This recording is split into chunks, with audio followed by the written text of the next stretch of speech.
what your choices have been, and what karmic timelines and contracts you have journeyed. The light is calling for the reunification of all aspects of life in this realm now. It is calling for the cleansing of all polarities.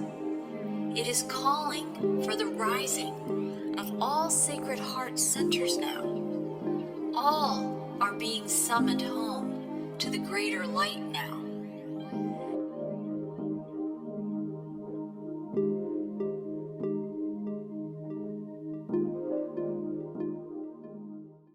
Hi, and welcome to Whole Soul Mastery's Sounds of Circles Heart Sharing in the Round. I'm here with Renee Tainter, Paul Panzica and Nancy Panzica, Diane Jackson, and Patrick Chevalier today in our Roundtable podcast for March 2021. And I'm Marie Moeller, and I'm the host of these podcasts. And I'm really grateful. I'm feeling just this beautiful energy. We're on the cusp of the spring equinox 2021 on March 20th in another week or so. And when I woke this morning, I woke with like a sunburst. I woke with this feeling of just positive energy and things moving forward. And I just want to share in this roundtable any energies that you're feeling around the spring equinox. I know Paul and Nancy, you can really speak to this in a really beautiful way. So I look forward to hearing what you want to share. And then also this energy of creativity, which I think comes in the energy of life force, which is all part of spring's birth, this rebirthing, these seeds of new light, this, starting to manifest creation. And I didn't know who would like to start us off by sharing a little bit about where they are in the flow of those energies and what that means for you. I can start. Okay, perfect. Yeah. So we're in the middle of we're at the beginning of a new season, and that'll be the spring of 2021, and it is a process. And I listened to your video this morning. I get you posted it yesterday, right? Yeah. And it's amazing that some of the things that you were saying in the video is what I'm seeing in the astrology. And what you're saying this morning about this feeling of hopefulness is something I've been feeling for the last few weeks, and it's unusual for me to feel that. So when I started really looking at the astrology, I went, oh, that's why I feel it, because there is this Jupiter energy that is in an aspect that is infusing within us a sense of hopefulness. That's a minor aspect of actually what's occurring. What's occurring is quite amazing. And again, I keep asking Nancy, I go, Nancy, is astrology always this way? Because I've only really started looking at it maybe within the last year and a half. And every time I look at it, I go, this is insane. All the alignments they're really important. And Nancy assures me, she goes, no, this is actually kind of unique in the sense that we're seeing these things really kind of manifesting or unfolding. But what really strikes me is you look at the astrology and you're looking at all of these different variables. There's usually some major themes, and there's two, I would say, two major themes going into the spring of this year. And one of them is what they call a stellium, where you see a large cluster of celestial bodies all together. And when you see that, there's 5 of them. That draws your attention towards that area. You say, okay, well, that's the major theme of what's going to happen. And I would look at it, because Nancy and I talk about this all the time. We live our life, like every day? Okay, let's check the astrology and let's see what tomorrow's going to be like. The weather? No, you can't do that. It's impossible to do that. But I think that the appropriate thing to do is look at it from a seasonal perspective, because that kind of sets the tone for the season. That's the reason why we have these celebrations. That's the reason why, if you look at our religions are tied to the seasons. And so it's a seasonal issue. And so it sets the tone for the next three plus months as to what's going to play out, so to speak, what's going to play out. And so this giant stellium is there. And in the middle of this stellium is the sun, and right next to the sun is Venus. And so it's occurring in an interesting place. It's occurring at the point where Pisces ends, so we call it the cusp of Pisces, and where Aries begins. The sun is just crossed into Aries, and the Venus is right there at the end of Pisces. So what's the significance of it? Well, first of all, there's the divine masculine in the power of the sun in Aries. And it's what we would say exalted in that sign, which means it's extremely comfortable and it's doing what it needs to do within that sign in Aries. And Venus is in Pisces, and she's also exalted in Pisces, which means she's extremely comfortable in Pisces, and she's doing what she needs to do. And we say there's a transmutation or a transformation. It's in this highest octave in those signs. So so that in itself is interesting. What does it represent? It represents the union of the divine masculine and the divine feminine. It really signifies that the masculine and feminine are coming together in this union. And so something is being, I would say, conceived during this time. Something very important is being conceived. So the other thing that's really interesting about all of this is that it's Pisces is the last sign of the zodiac, and Aries is the first sign of the zodiac. And they're right on that cusp, they're right on that interface. And so when I looked at that, I said, that's the beginning and the end, isn't it? That's the alpha and the omega, right? So now I'm going, wait, this, I think somebody really important said that. I am the alpha and I am the omega, I'm the beginning, I'm the end. So I looked that up, and of course, this was a statement that Jesus made. And John, the person who wrote that information, called that man or that person the alpha and the omega. So now it's really kind of like mysterious. What is this? The other thing is that there's different ways to look at the astrology. And if you looked at the astrology in a different way, and what I mean by that is we look at it in what they call tropical astrology, where at the point where we're talking about, which is actually the equinox, the spring equinox, the astrology is reset every single year to what they call the 0 point of Aries, which is where the sun is at. 0 point of Aries, literally at the 0 point of Aries. So it's a distortion, really, which doesn't account for what they call the precession of the equinox. So every 75 years, there's a shift in the distant signs and in the distant space behind these celestial bodies. It shifts about a degree about every 75 years. So right now, if you look behind what's going on in the distant perspective, it's not really in Pisces, and it's not really at the cusp of Pisces, or it's not really in Aries. It's all in Pisces, actually. And so if we read it any other way, we would have missed it. You wouldn't have seen that. I mean, that it's important that they're coming together. These bodies are coming together, but it wouldn't be at the cusp of Pisces. Now, why is that important? Well, because then we wouldn't be able to say it was the beginning and the end. We would be saying, well, it's still kind of close to the end, but it's not the beginning and the end. And so it's important because it is now invoking scripture, right? And and that's a very specific reference to the beginning and the end. Now, beginning and the end of what? Well, so we're living in a time which is marked by called Anno Domini, right? So this is the year of the Lord, right? And he is the beginning and he is the end, right? And so now we're living in a linear time perspective that was marked at the birth of this person.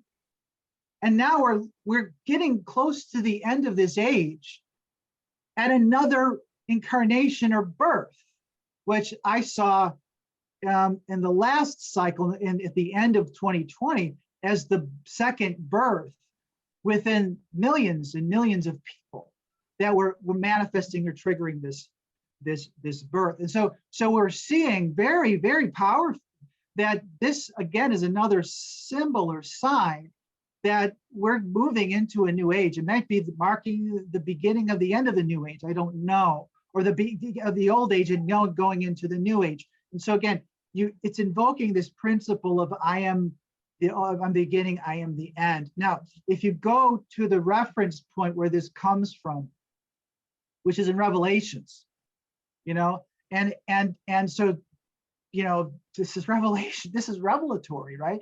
And so again, if we had read it any other way, and when the ancient Greek astronomers fixed everything to this time, think about it. We're living in the time of the year of our Lord, right? So he is in his presence marked time or fixed time.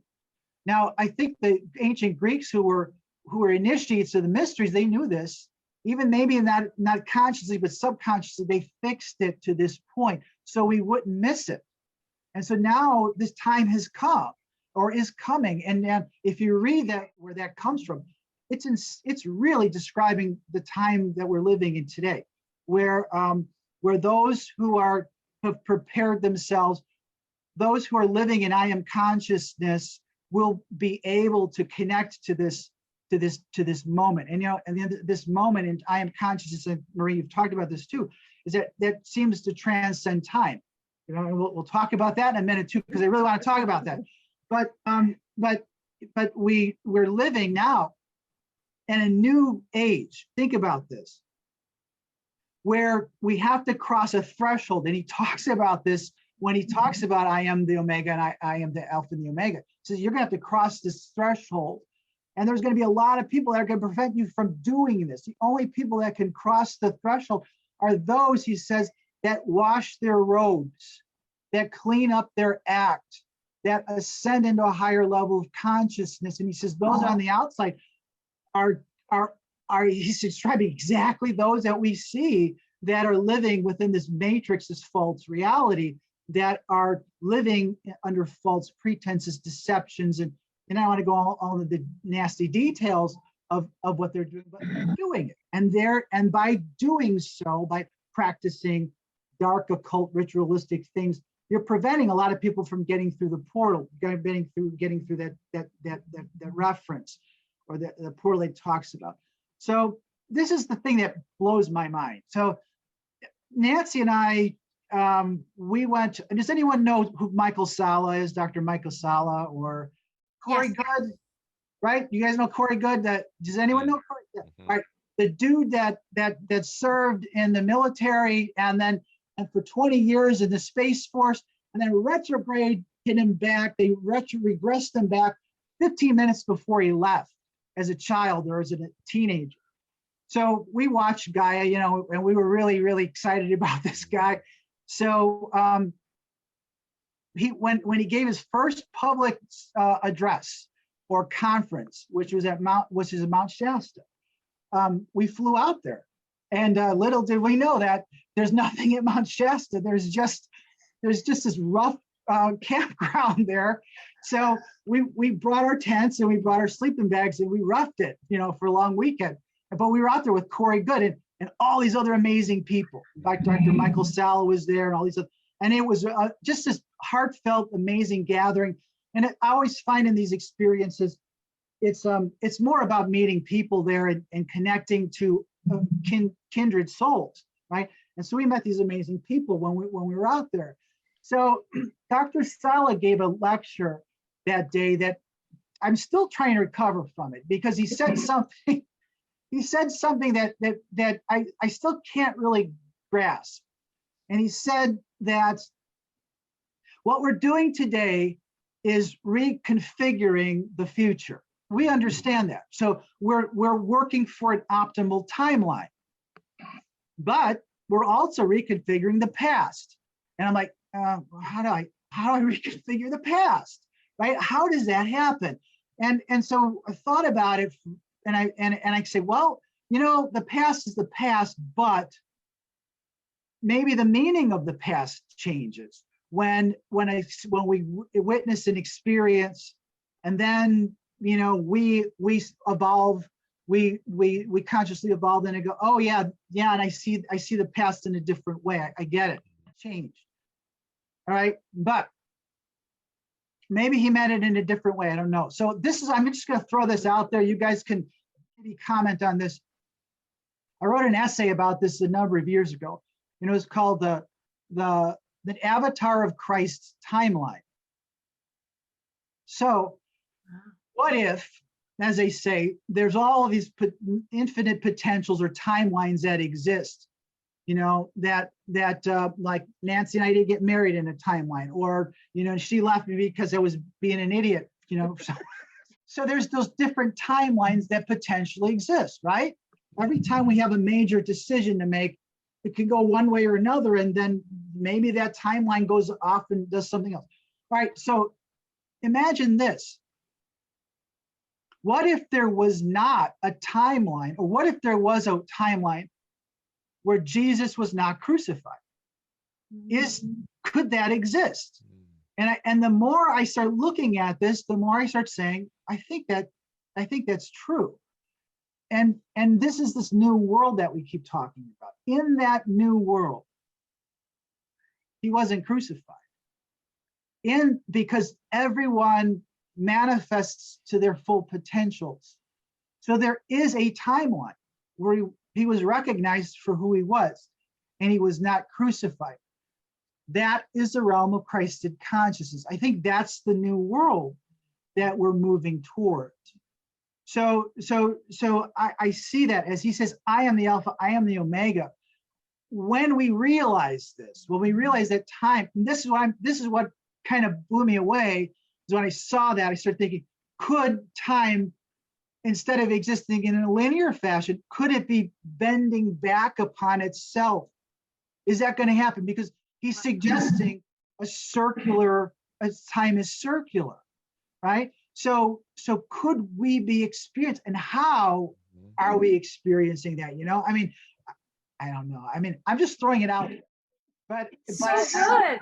It's so good. I do think that yes. Well, Paul, that makes complete sense to me. Yeah, me too. I've been, tripping on different thoughts while you were talking, because time is only linear in this third dimension. Right. And because we are creators, what is it? Which one do we want to jump into? Which one do we want to create? Right. And so that opened up a lot of possibilities for me, like this. Yeah. Oh, yeah. So, because the truth is, a lot of us are just awakening to the, how much power we do have as creator, and co-creator, and we are co-creating. I mean, I've seen so many people that, irregardless of what's going on in their life, they're moving from their heart.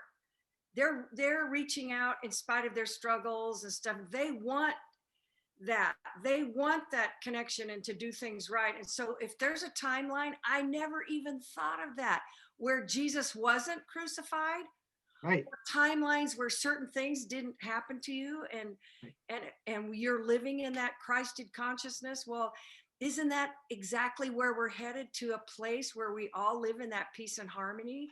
And we're trying to figure out how to do that. Are we just jumping timelines and co-creating it? So a lot of questions as we come out of this fog that we've been living in for millennia. Yeah. So supposedly all the apostles, after he died, had visions of him in another world. I mean, this is the revelations were written, allegedly from John, which I think he did write these, but they were seeing him in a different realm, and it was like in an ascended world that they were seeing him in, and so we might actually, if we start, coming to this Christed consciousness, we may actually mark time differently. Think about it. We might be at the end of the age, and that age was, Anno Domini, the year of our Lord in the year of the Lord in Jesus Christ is how it really says. We may mark it differently. We may actually no longer be living in 2021 AD. We might be starting from 0 point again, or from a different perspective of time. We may mark it completely. Some people have suggested that that's exactly what will happen as we move into this new transformational, path, that we will actually mark time different. It's already stretching and contracting, I feel, time. Yeah. It feels very different now. Yeah. Yes. There is no time. There's no time. There's no time. Or it's circular, or right. It's all connecting. You can have experiences that you can have a dream that's prophetic, that tells you what's going to happen in the future. How can you do that? Well, in that state of consciousness, when you're dreaming, you're experiencing time in a nonlinear fashion. So the past and the future are kind of like the same in the present. It's a different perspective of time. That's what these more evolved, beings from other worlds have been telling us, that they live in a different perspective of time.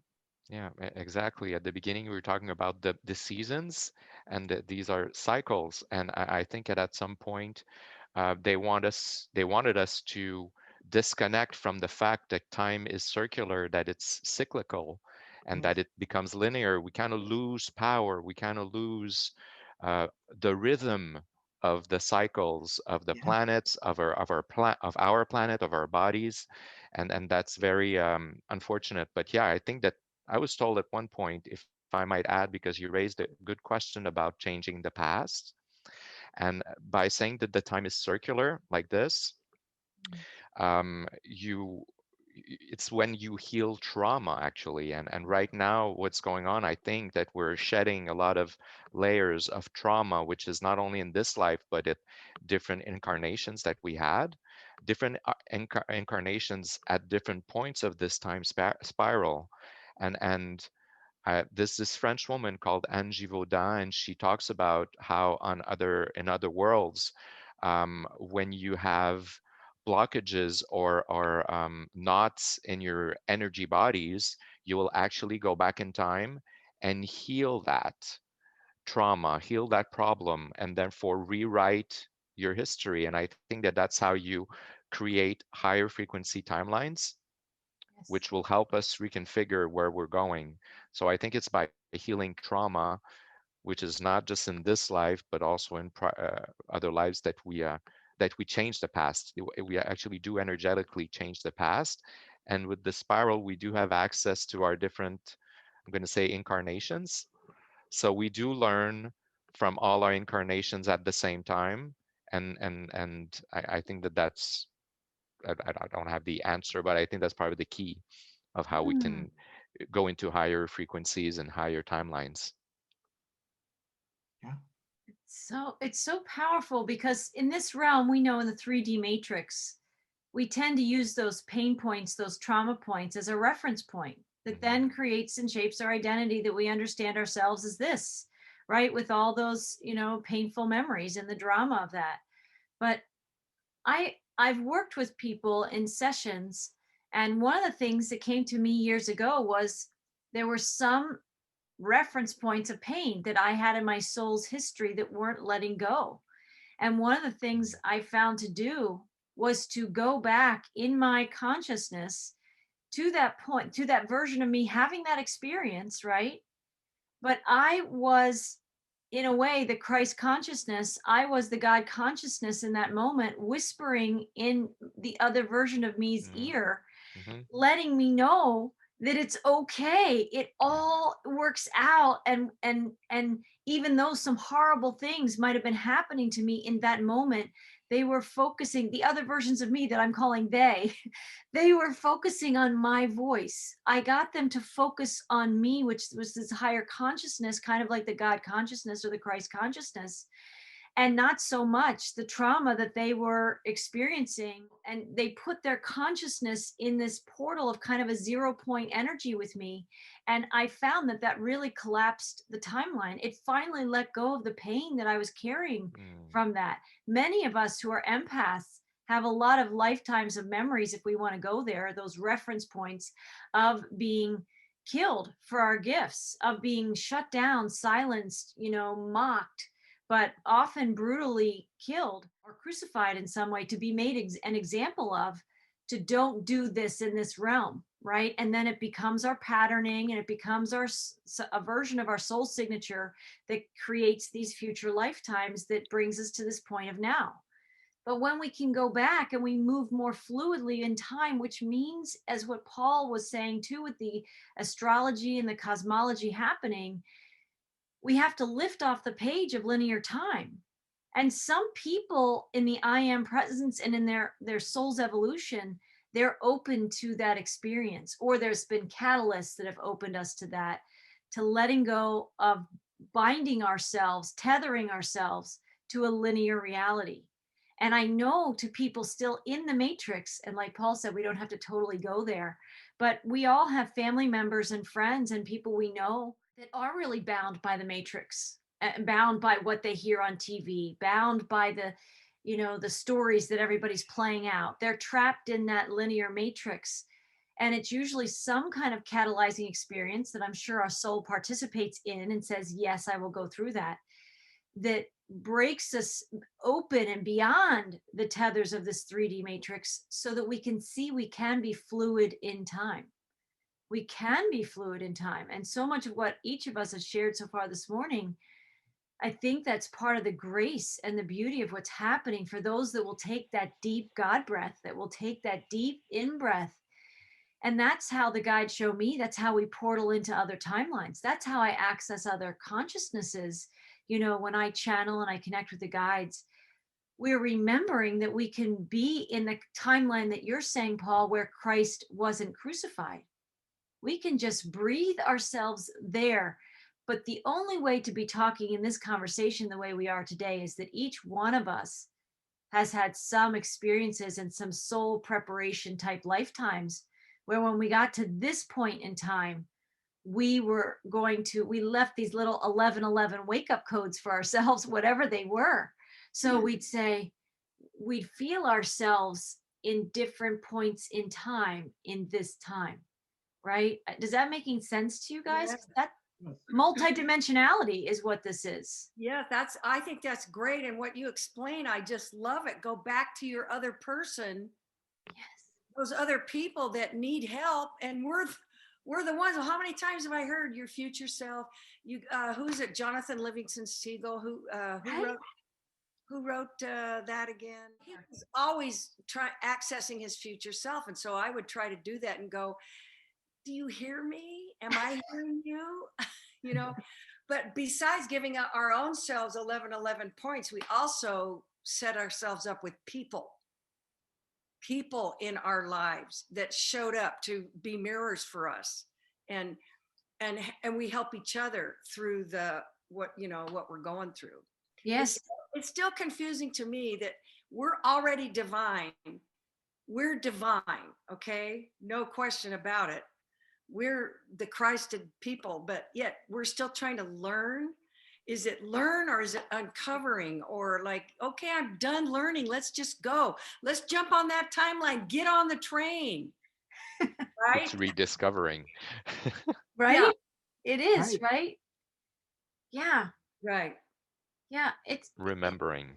Sorry. It's remembering. And in Yeah. fact, I have this, I think it came through maybe a transmission, but it's certainly just really, I've been resonating with this message, is that resonance is remembrance. When we have those kind of goosebumps, those what I call truth bumps, or they're really resonance bumps, they're remembrance bumps. We're remembering something else from another timeline, an insight, or something that we already know. That's when we have those chills, that kind of experience of like, it's like saying, I remember. That's what our whole beingness is saying. I remember this, right? And we remember each other. These roundtables, for our listeners, they're joining this remembrance resonance experience right now with us. They're portaling into a timeline of remembering, and we're just simply voicing this possibility, this energy that we can all tap into. And the more we do this collectively, the more this is the timeline we inhabit, right? The more we choose to portal in to the timeline where Christ wasn't crucified. I mean, how phenomenal and totally different and paradigm and perspective changing that would be, where all the things, all the being burned at the stake and all the crucifixions and all the suffering, and all the duality game stuff that's played out almost on repeat over and over all these lifetimes, that didn't have to be our experience at all, right? And I just want to add something, because the synchronicity of what we're talking about today is extraordinary. I might have to bring in the word epic, because it always wants to come in here, the word epic. But a lot of us in the United States are preparing for tax season. Again, in the timeline of taxes, which I've been portaling into a time of there is no tax, a time of total liberation. So I'm kind of in shock that normally in past years, I've tracked my tax records so much more meticulously. But this last 12 months, I've known there are no taxes. I don't live in a world where we pay taxes. I don't live in a world where I work.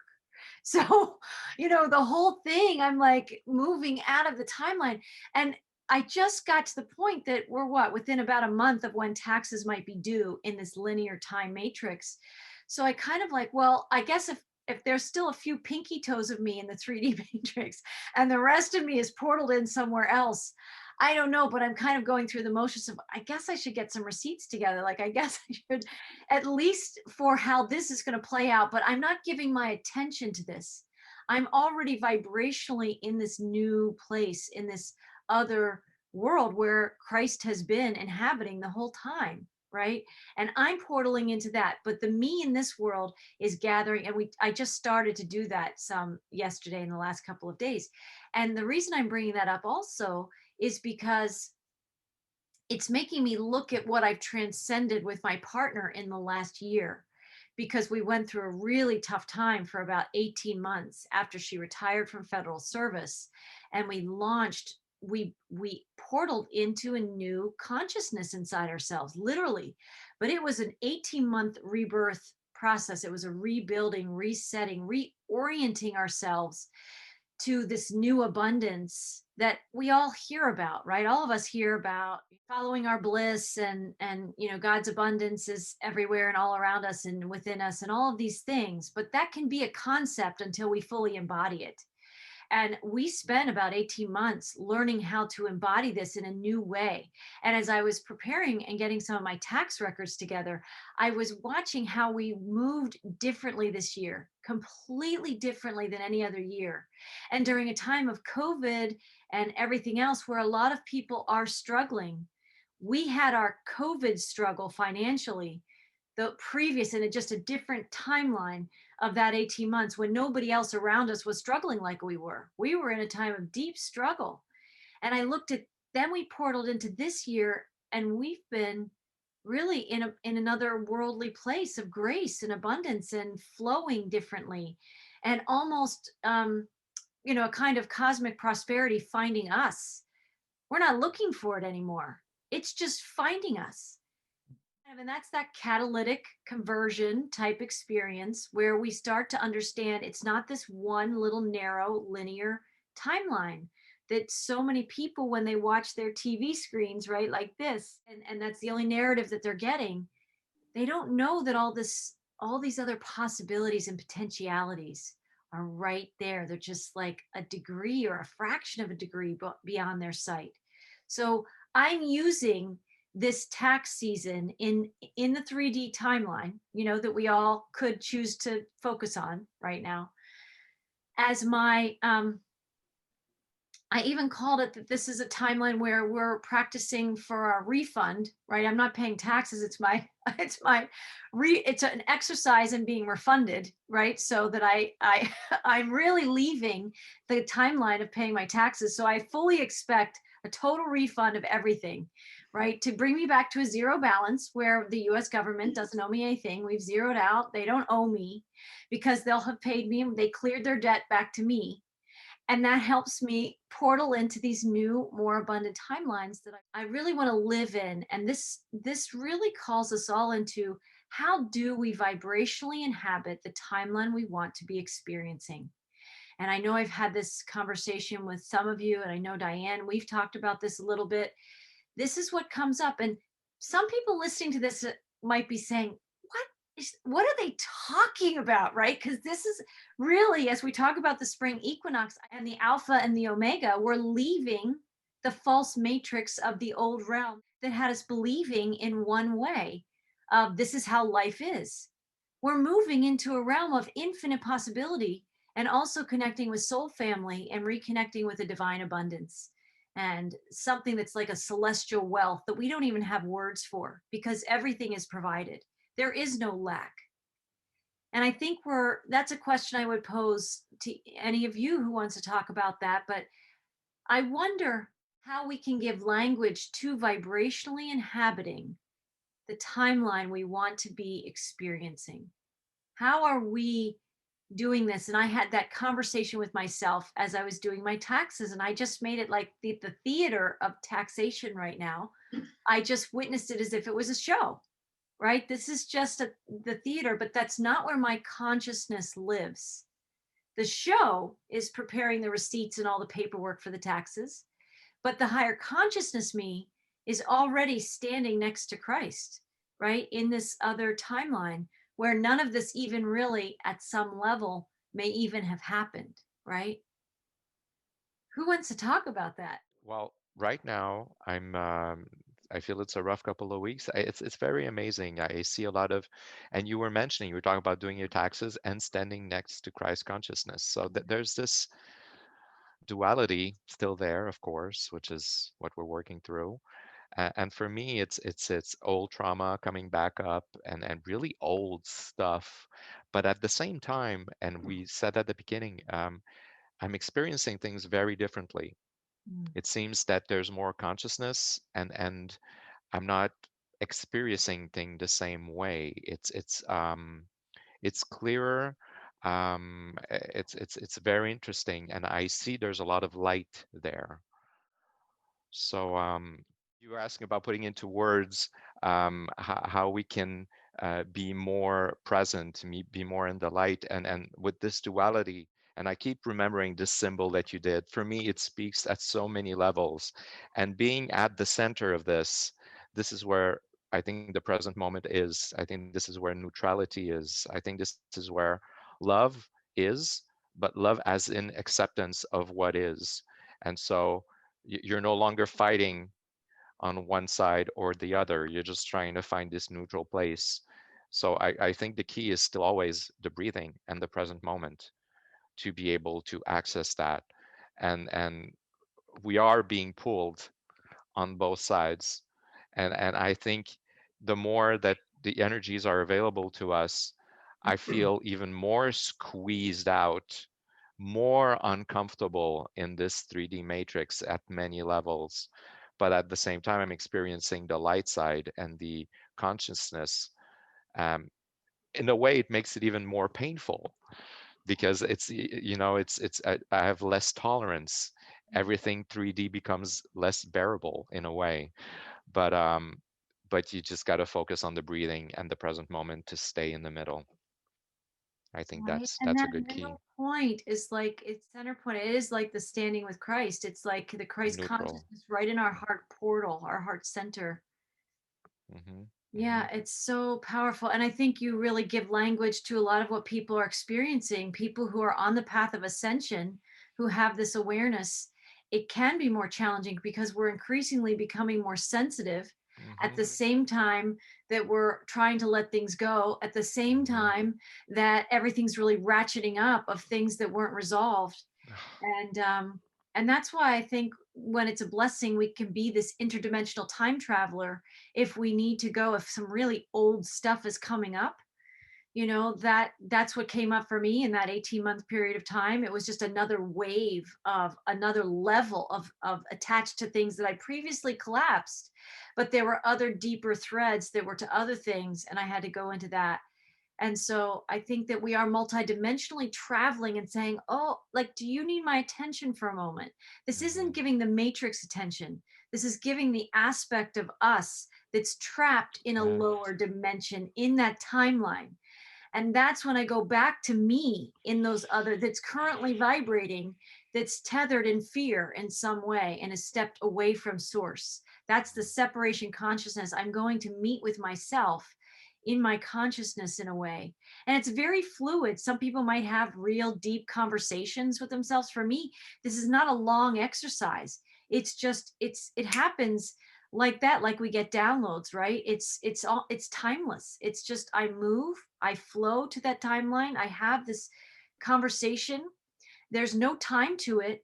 I feel this part of me let go, or the next level of letting go, put it that way. Whatever it needs in the moment is what I'm doing. And I'm the God consciousness that's helping that leave.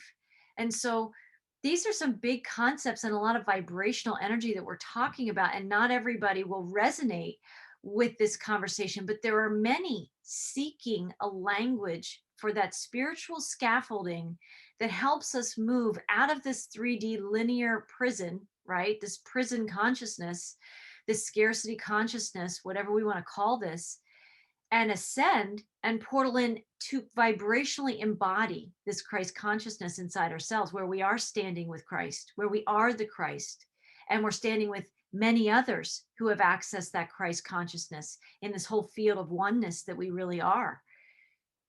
A lot of people are wondering, what are those steps? Where are the stones in the fog? Where's the map? Right? Because that's, but we're making the map. We are the map. We are Right. the- Can I add just something that Patrick said that made me think about something? You know, Patrick, you were talking about being at that point, right, as you're on this, and that this is the grounding point. I think a big part of how to get there is maybe accepting that we're not always on the point. The point may be the center, but accepting that as long as you're in this flow, you can move away from it and you're still connected to the point.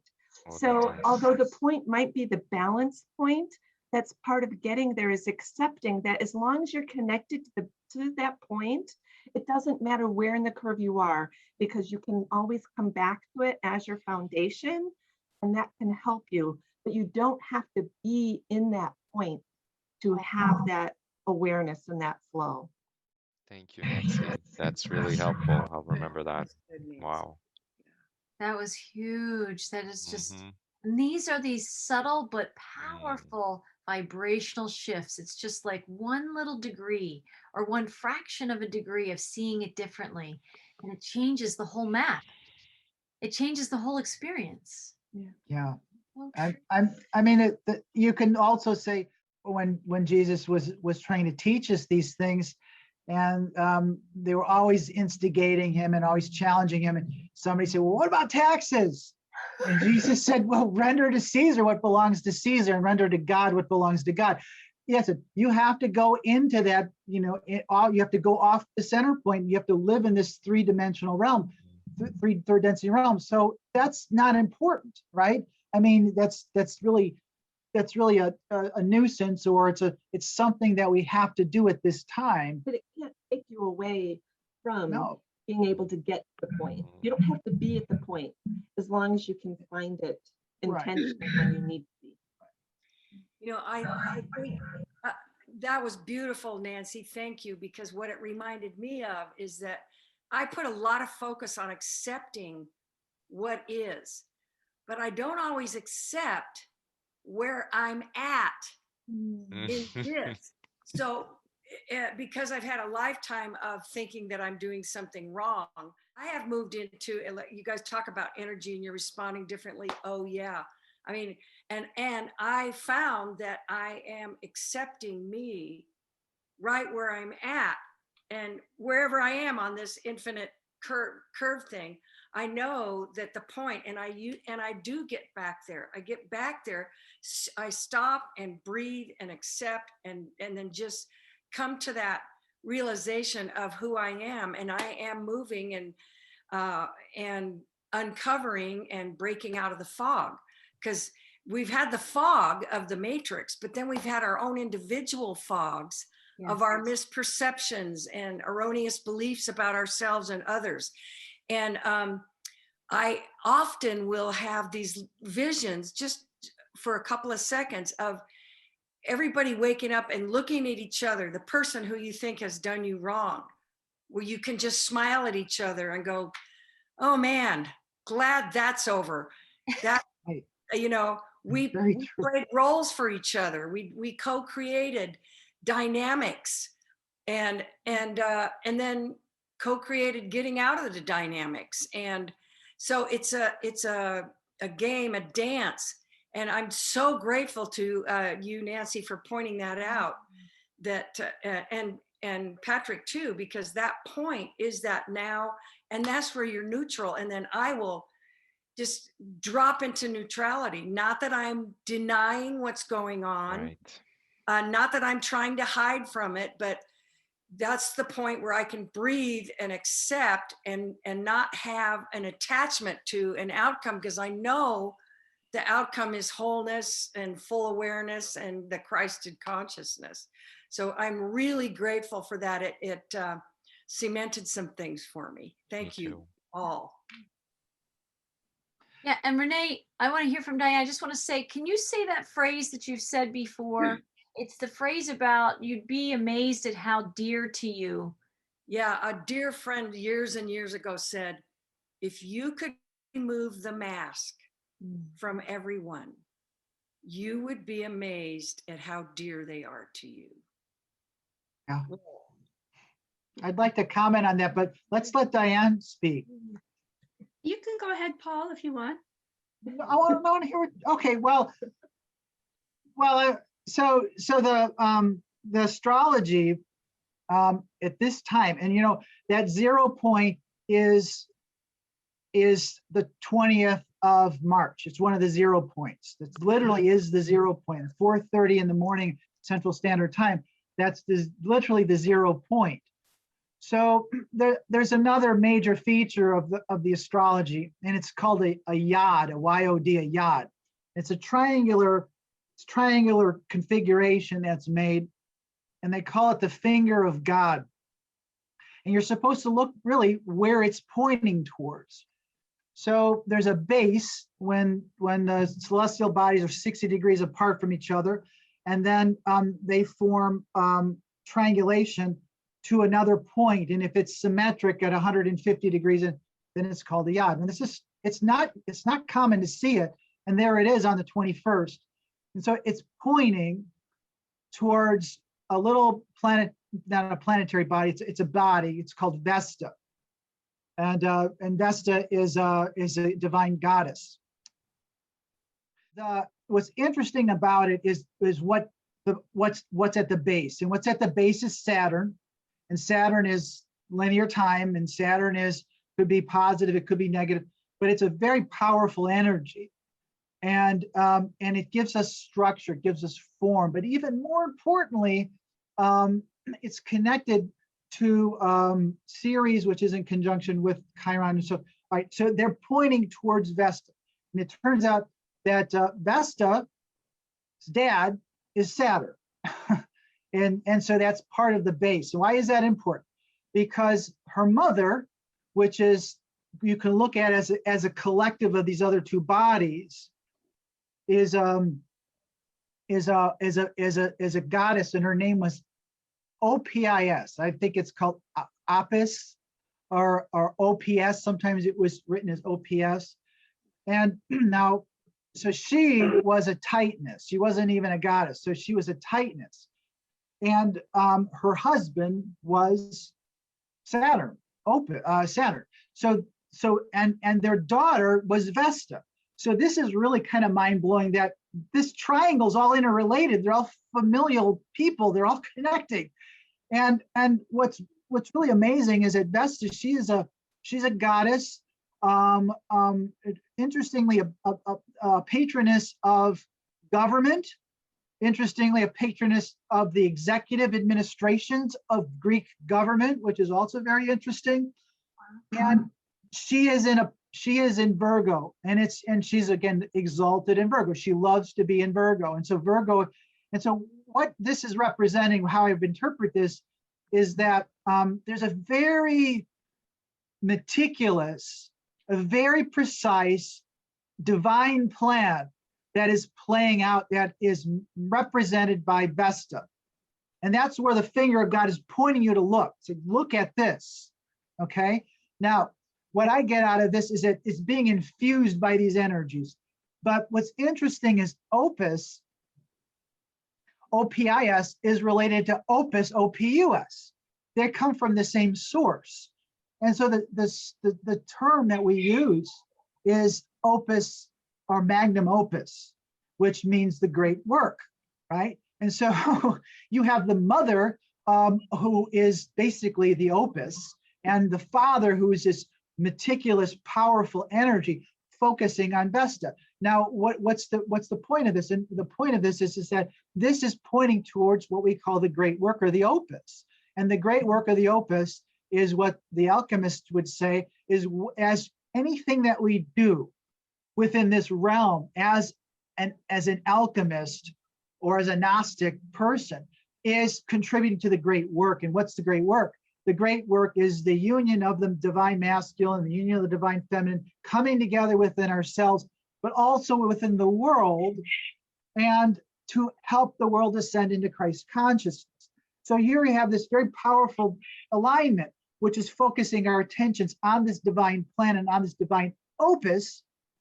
And I think, Renee, you mentioned this. We all start kind of like singing together. We realize that we're all in harmony with each other, right? So this is kind of like the ascension of where we're, or the movement of where we're going, is connecting to this divine power, this divine energy, this divine plan.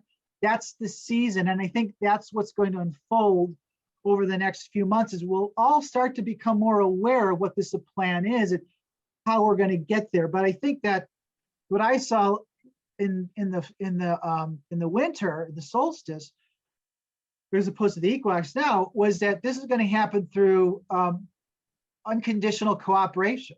That people will start to realize that the only way we can get to where we need to go is to start living in a life that is no longer in conflict with everybody else, but is in a life that now starts to accept everyone for who they are and allow people to contribute in their own way to this great task, this great work, which is the opus. And I know, Marie, you had mentioned that before. I don't know where you mentioned it, but I know you used the term opus, or we started all singing in harmony at some point in the future. That's exactly what the astrology is saying, which is really amazing.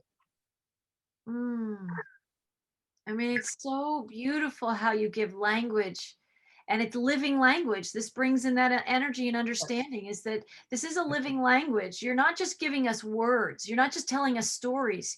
You're giving us vibrations as you speak this, to awaken, so that we can have that resonance, that remembrance of that which you speak, of the frequencies that you share. And that's the song. That's so much a part of the song, that we're sounding into our awareness again as a collective in that unconditional cooperation you talked about. I love that energy. I love that energy. Thank you. Diane, I want to hear from you if you want to share just some insights. So much energy's been shared today, but yes. Oh, I know. I was going down a different track. It's funny. My computer, I don't know what's going on, but people's faces are freezing.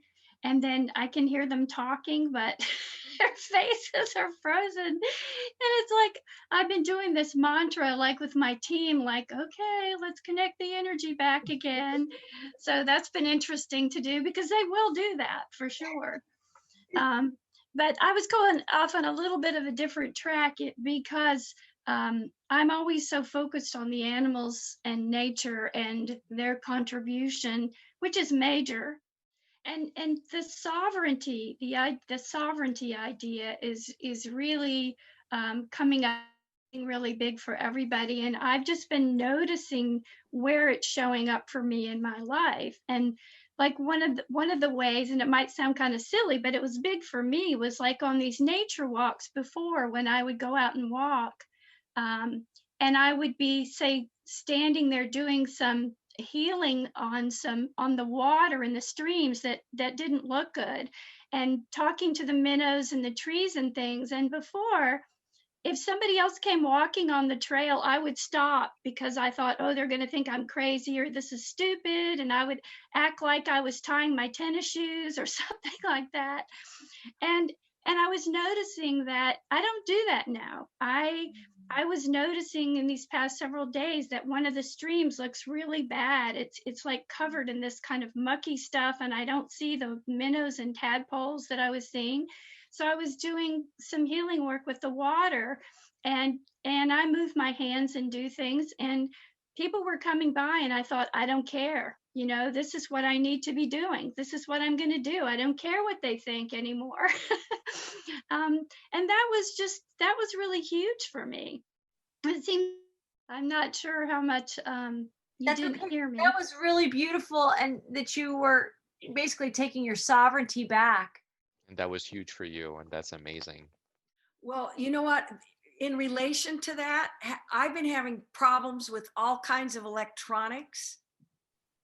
You know, maybe that's because of our vibration. All part of, I have two, interestingly. So I'll just say, you know, for our listeners, we're talking about electrical issues, which everything's vibration, and vibration is changing, and that's impacting our experiences. And we have so many electronic and electrical gadgets. So of course we're seeing this show up. I was even in front of my computer when I was editing some of the videos for this weekend's blog posts, and just moving my hands in front of my computer like completely shut down some applications I was using.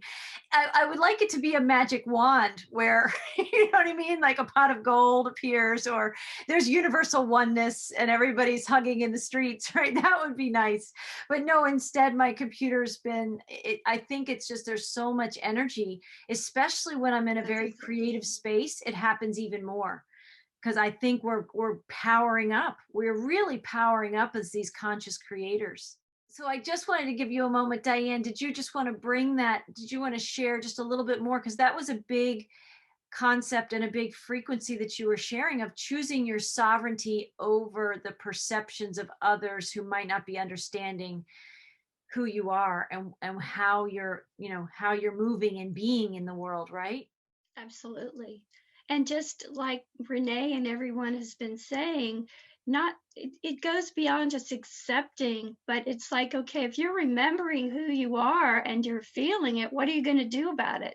Are you going to live it, or are you just going to let it stay a concept? And I think for me, that involves stepping up. And sometimes with my clients, stepping up means stepping back and letting them step up. And really realizing that sometimes that is the choice, because I have learned through my energy work that just because I think I see a train wreck coming for someone, that may be exactly what they need for the transformation to occur that they need. And so my job is not to get in the way of the train wreck, but to support it. If that makes sense. Right. And empowering them to have their experience the way they're summoning it in. Could you hear me? Yes, yes, we did hear you. That was perfect. And I would like to point out that I have been experiencing me entering more and more to my sovereignty as well. And I'm still doing this. But what I'm noticing is that I'm not accustomed to that.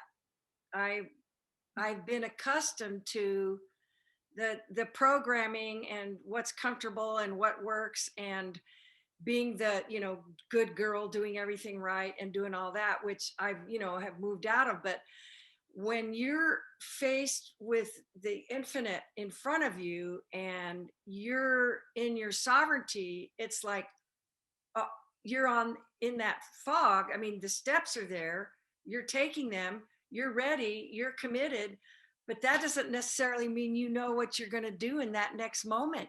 So sometimes I'm just standing there and I'm literally just feeling the energy around me and observing where I am in this moment, and just feeling that without the energies of the roots of the matrix. It's like it's free, and I'm kind of going, oh, I'm free. Oh, this is good. Well, if you have an infinite number of possibilities, what? You know, like, okay, pick something, you know, like you said, Marie, what am I going to create next? Right. That's been a big question, is what do I want to create today? But more so, there was a different, it was even more conceptual a couple of months ago or a couple of weeks ago. I wake up more feeling this divine empowerment as a creator, as this energy that's flowing. And I'm well aware that some of those creations might interact with some people in a lower vibrational timeline. I watched myself have a conversation with a family member the other day, and the conversation that they were speaking was, watch this very 3D speak, and it went right in front of me. And the question was, did I want to engage with that? Right? Was I going to try and correct it, or, you know, intervene? You know, was it time for intervention? But I've intervened so many times, and this third dimensional speak that has always been spoken always continues on. My interventions have been so ineffective. And you realize kind of what Diane is saying. Sometimes people need that train wreck or whatever that is for them. Sometimes people must have that experience. And if I have that image, I was feeling it as it happened. It was like Horton Hears a Who. If you've ever seen that movie, that animated movie, with Jim Carrey, I think, as Horton, and there's this speck on a clover, and the clover goes right in front of this big elephant's eyes, and he sees it, right? And he hears this, you know, this, and I felt this timeline of experiencing offering me, do you want to engage with this 3D conversation? That they're not surrendering, that they're really attached to what they're talking about. And I just, like that, like what you said, Renee, I just let it, I watched it, I saw it coming into focus, and then I just let it keep going. And the conversation, it was almost like an interdimensional or multidimensional conversation, because I watched a third dimensional me be aware that I could totally talk to that. And then I stepped back, like you said, Renee, and I chose another possibility, and we just moved right through the conversation. They didn't have any different experience of that whatsoever, because they were already in their timeline that they wanted to be on. I was the one that was just allowing them to have the experience they were choosing. And I could be in my place to honor myself and this other person, to say we both received what we needed, right? We both got what we needed in that moment. And I'm not saying that there aren't moments where there's another thread coming through, and there might be a moment where you say, I want to share something that I'm experiencing as we're talking this way today, or whatever it might be. But we have infinite choice points now, right? That bifurcation is happening in just about every conversation we're having, whether that's with ourselves or someone else. There are all these choice points throughout our day as a conscious creator. How I talk to my kids, how I'm talking to my animals, how I connect with the water, like Diane is saying. These are an infinite amount of choice points, but it's all connected if we're in the loops. But the more we're choosing to be in some way, somewhere in that 0 point energy as awareness of the lower 3D loops, so that we eventually are putting ourselves on a higher timeline.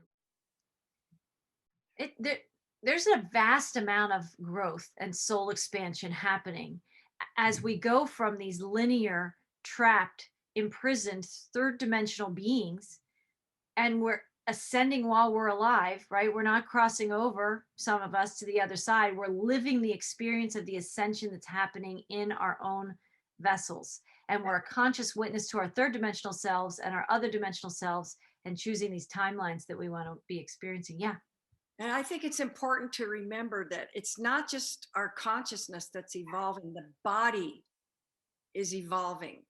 The body is evolving so that it can hold the frequency of the Christ consciousness. So that's why we are releasing things that aren't in harmony with that, or roots that we've had, that we've carried, you know, in our DNA or whatever.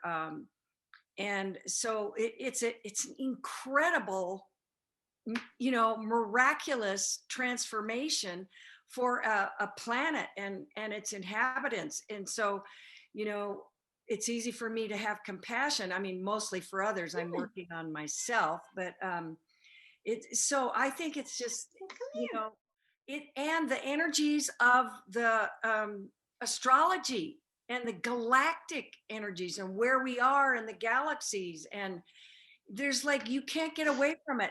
Everyone is affected, and the light is summoning everyone back to itself, back to the fullness of who we are. And this is what it looks like, and this is what it feels like. So sometimes when I want to, you know, freak out, it doesn't last long, because I realize this is what it looks like right now. And I'm standing in that point, in that center. Okay, this is what it looks like right now, Renee. This is what it feels like right now. Don't fight it, feel it, let those energies pass through you, and move on. And it doesn't take long before they do move on. They do. I think we are collapsing some timelines that just aren't vibrationally relevant now to what we're becoming. Right. Yeah. Yeah. And we do have support, for heaven's sake. The love and light of source, and then it shows up with people like this. Yeah. And so you're not alone, even though it is a solo journey. Right. You are not alone. And so it's just, gratitude is what I feel the most of. Yes. And especially for, you know, you guys, and for people that, you know, add to my clarity and my education, if you want to call it that, or unfolding. So thank you, guys.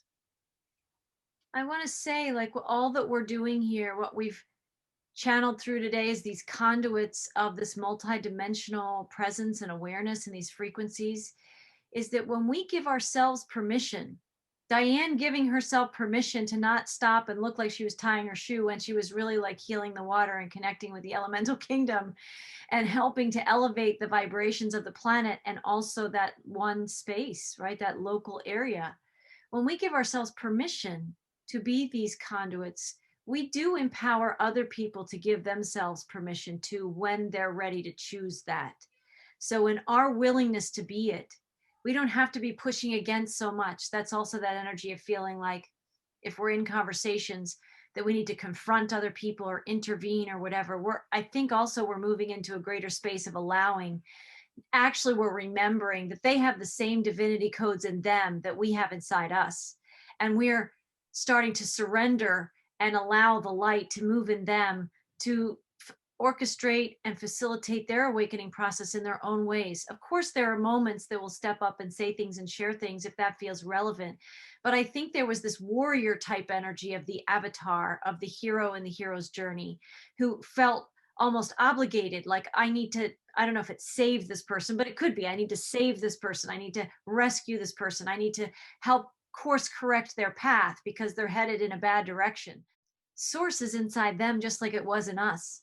And we probably had many moments where Source was allowing us, our experiences, to then learn how to course correct, to be in this conversation today with other people who we've each had our own paths to this discovery and this remembrance. And yet here we are in resonance from all the different points of creation from which we originated from and traveled through. Here we are in this synergy and this synchronicity and this co-creation today, all tapped into a similar consciousness of that Christ consciousness and that unified field of oneness that we know we really are. And the collective is going through this. We are the micro of the macro here. And this is what's going to be rippling out. But I just wanted to draw attention again, giving ourselves permission to be what we are. And in so doing, that vibration alone gives people the vibrational opportunity to be what they are and give themselves permission to choose their next creation, right? In their words, in their deeds, in their feelings, in their experiences that they're choosing. We are beginning to empower conscious creators, even if the creation in front of us that some other people in our lives are doing isn't what we would want them choosing for themselves. We are actually trusting that they're choosing perfectly. In some way, they're choosing perfectly, right? And our job is to be ourselves and trust that and step into our sovereignty, like you said so beautifully, Diane. Yeah. So this was a really rich conversation that, again, we're moving from that concept into embodiment more, right? We are moving energy more from conceptually understanding it and remembering it to embodying it and emitting it. And it is a journey. It's a big time, but it sounds like we have some astrology to help us and to support us. And Yes. it's a joyful experience when the alpha and omega is coming into oneness again with itself. It's an ending and a beginning all at once, bringing us back to a 0 point understanding of ourselves too, right? That's a full circle journey. Right. Right.